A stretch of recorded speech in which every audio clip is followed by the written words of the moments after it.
Hello, this is Craig and welcome back to Cruising Off Duty. This is our yearly pilgrimage to the Annapolis Sailboat Show, also called the United States Sailboat Show, held every Canadian Thanksgiving weekend in Annapolis. So they don't know they're doing this, but we're foregoing our Thanksgiving to go see the show every year, but it is well worth it. We come and we check out catamarans to look for our future floating home. That's right, we're selling everything and we're going to move all our possessions onto a catamaran and live full-time sailing around the world. So that's the plan. So every year we come and check out these boats. There's always something new to see. This first episode is going to be more of an overview of the entire show in case you've never been to the Annapolis Sailboat Show and you're wondering if it's worth coming. So stay tuned. Good morning, everybody. Hey, it's Saturday. It's our first day at the Annapolis Boat Show today.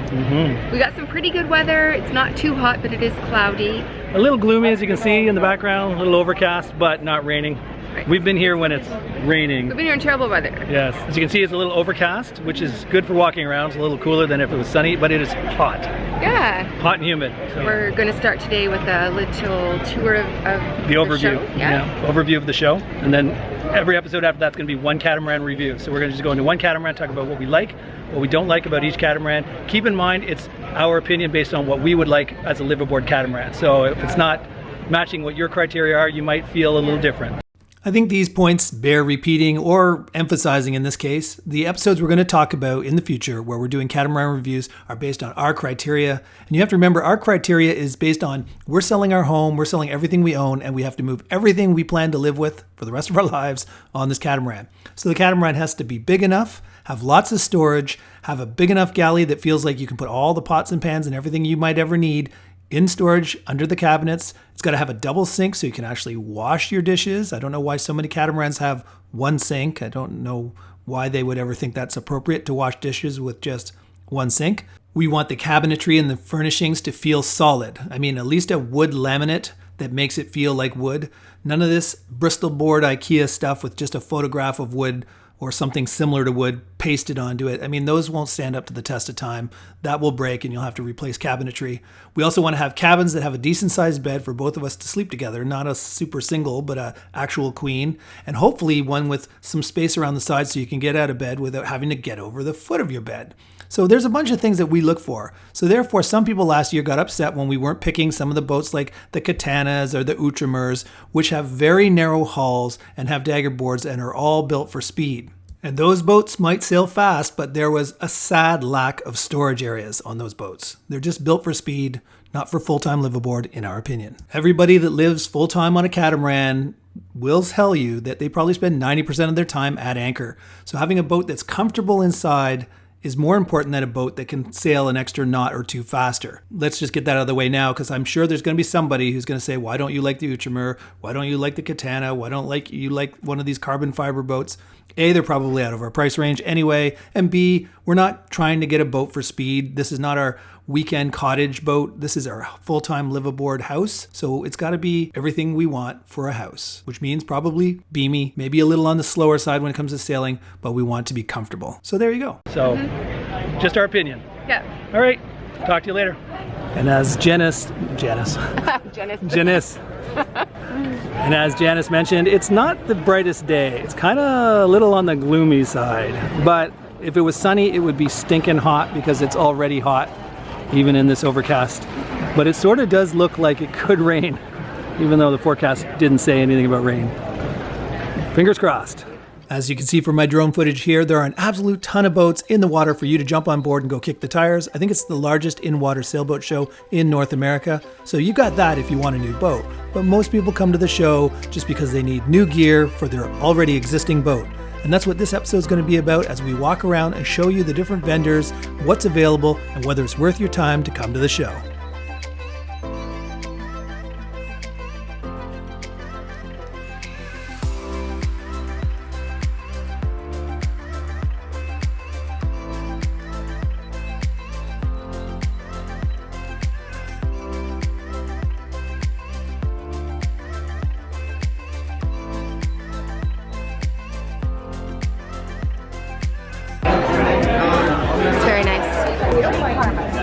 T-shirts, jewelry. You can always, start. Jewelry that I can never afford. This stuff is very nice.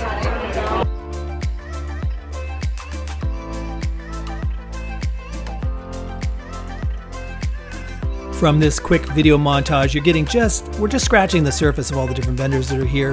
Pretty much everything you can imagine, from folding bikes to brand new fridges, to brand new generators, to brand new anything you can imagine. Maybe you need a diesel cleaning fuel system or a brand new motor. There's multiple companies selling every type of product, so you can usually get a good deal working one company's against another company. So not only are all the big major manufacturers of different boat products here, but there's also some smaller family-owned businesses that are I find cool to support. The people that make plates like this or cushions for your cockpit.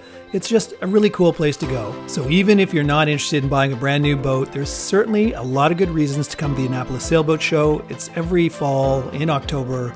We've come to the show so many times that we're getting to know a lot of the vendors by a first name basis, and they've become friends outside of the show. We go out for drinks, we go out for dinner every single night. It's a great time. One is a guy named Luis who has this company called Carib SUP. Check him out if you need that sort of thing. Hey, Luis. And then the next guys are Christian and Patty who have Sport a Seat. Let's meet them now. Good friends of ours. Hello, everyone. I want to introduce you to some good friends we meet every year when we come to the show. It's Christian and Patty. They have the company Sport a Seat. Many of you probably heard of it. We've been hanging out with you guys at the show and after the show every year. So we are just good friends at this point. We keep in touch all year long. Come see us on our boat this summer. And it didn't work out. They got a lot going on. They got a lot going on. So anyways, they told us just before we got here that they had something planned for us, so I want them to show us what it is. All right, check it out. Ooh la la! Sort of matchy-matchy? Yes, it matches. Well, it matches our green canvas. Yeah, that's awesome. As everybody knows, we just got our Dodger Bimini in the exact same dark green. Let's do this. Which you threw me for a loop because I was watching your videos and I saw the other green and I had sent those to the embroiderer to get done. And then we were watching another show and I was like, oh, they changed the color, oh my god. So we had to switch it out really quickly. Oh, you didn't have the wrong ones embroidered already, did you? No. Oh, good. We got it just in time. They're awesome. Feel how plush that is, Janice. So Janice is obviously filming. Reach over, give that a squeeze. Oh my goodness, so comfortable. Feels very tough. Sure, there you go. This came out fantastic. Awesome. They did. Done by My 3 T's. My 3 T's are the company, and they do great work, yeah? And you met Aurelia and Tristan. I did. And that's not an iron-on. That is. Oh, I love embroidery and embossing, and oh my goodness. Thank you. Thank you so much, buddy. Absolutely. I'm excited. Another hug. Anything we do to help you out, you know that. Yeah. When we first met, we got along so well, and then we realized part of it we're both emergency service people. So I'm a police. They have a lot of similar attitudes and opinions. Firefighter. And retired now. And Mike, that we talked about on the live show, who was on our live thing, putting in comments. He was here last year, and he's also a paramedic who works with. Yeah, a police paramedic. So all of us hung out last year after the show every night. Had a fabulous time. And we're gonna have a good time this year. Yeah, we're up for tonight again. All right. So we should do a switch and maybe have Janice in here. So. All right, let's have Janice in here. Oh, me. Awesome. Isn't that awesome that they gave us those chairs and they're embroidered and they match our Dodger Bimini perfectly? Thank you so much, Christian and Patty. We are not sponsored in any way by them. We just love these guys and we are really supporters of the small entrepreneur, and that's what they are. They're the epitome of that. So go out and check them out at sportaseat.com. We're going to put a little promo code at the bottom of the screen and in the description. We don't get anything if you buy it, but it gives you a bit of a discount to our viewers, and that's coming from Christian and Patty, so thank you to them for that as well. Check them out. The quality of these chairs is way superior to what we bought years ago from the Chandlery, and we can't wait to use them this spring. And this spring, when our boat's out of winter storage, we'll get those chairs out and compare them to our ratty old chairs we have now, and you'll see the difference. As you can see, the crowds are getting bigger, and we've spent far too much time looking at vendors and shooting the breeze with people, and it's time to get on those boats and start filming for the upcoming episodes. And what I'm about to show you happened to us all the time, and it was fun, but it really made it hard for us to keep up with our filming schedule. Check it out. Hey, I'm Alan Underdog. I'm the guy that... Oh, yeah! We know you! Yes! How are you? Hi! Greg and Janice. Nice to meet you. Yeah, I was actually looking for you guys yesterday, but couldn't find you. It was our first day here. We must have been approached and had people come over and say hi to us at least a couple of dozen times. It was very cool to meet all the viewers. In fact, even when we were in Christian and Patty's booth looking at the chairs, we must have been stopped about 3 times to have people come over and say hi. It was very cool for them to see that as well. But yeah, the only thing I was concerned about is I had so many catamarans to film, and I'm doing one per episode, so there's a lot of episodes coming. But I was afraid we were going to run out of time. The first day we were here, we only got around to filming 3 catamarans. one Naisna 50, which you're seeing now, and then 2 lagoons, the very smallest ones, a 38-foot lagoon and a 40-foot lagoon. So you'll see those in the upcoming episodes, and then every other boat after that. But just so you know, it was very cool to meet a lot of you viewers, and hopefully next year when we're at the Annapolis show, even more people will say hi. Just hope we have enough time to film everything. And in case you're wondering how we filmed it, we had 2 separate cameras. So we got the male's perspective and you got Janice, the female's perspective of each boat. And then we compared notes at the end. This is Janice with her little vlog camera on a gimbal. And then you'll see what I have, my big GH5 on a much larger gimbal right now. Hello, filming you, filming. We're looking at the new lagoon dock. Instead of in a square, they got a big length of real estate, which is awesome. This is great. Yeah, this is new. Check these out. Lagoon lined up side by side by side by side. But it is crazy busy now. Tomorrow we have to be smarter and film the inside of the boats before it gets crazy busy. So we're getting on the lagoons now. This is the Lagoon 38. What we do is we generally get on and we walk around and we give our thoughts as we're walking around. Some of it will make it the episode, some of it I'll just do voiceovers.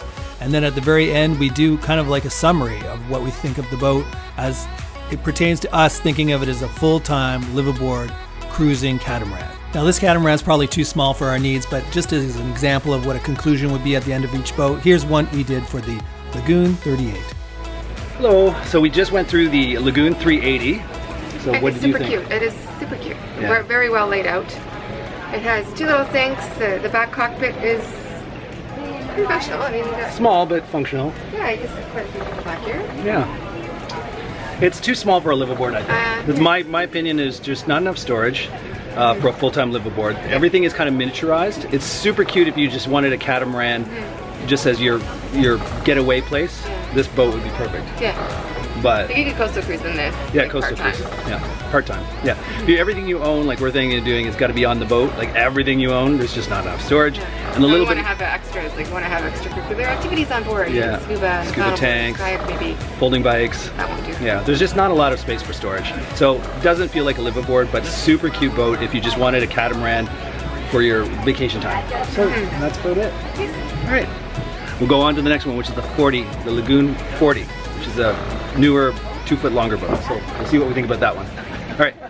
So now you know what to expect if you come to the Annapolis Sailboat Show. There are tons and tons of vendors to supply your boat with whatever it may need. And then if you're looking for new boats, there are many, many boats for you to get on board and kick those tires, so to speak. There are a lot of catamarans at this show as well. So if you're into catamarans like we are, this is definitely the show to come to. And in the upcoming episodes, you're going to get to see one catamaran after another, after another, after another. Each episode will be its own specific one-off catamaran. I'm not going to put 2 or 3 in one episode like I did last season. And yeah, that way if you're interested in a certain cat, you just go right to that episode. Hopefully you're looking forward to that. If so, subscribe to the channel. If you enjoyed this episode, give it a thumbs up. It always helps the channel grow. And until next time, this is Craig signing off, wishing you safe cruising.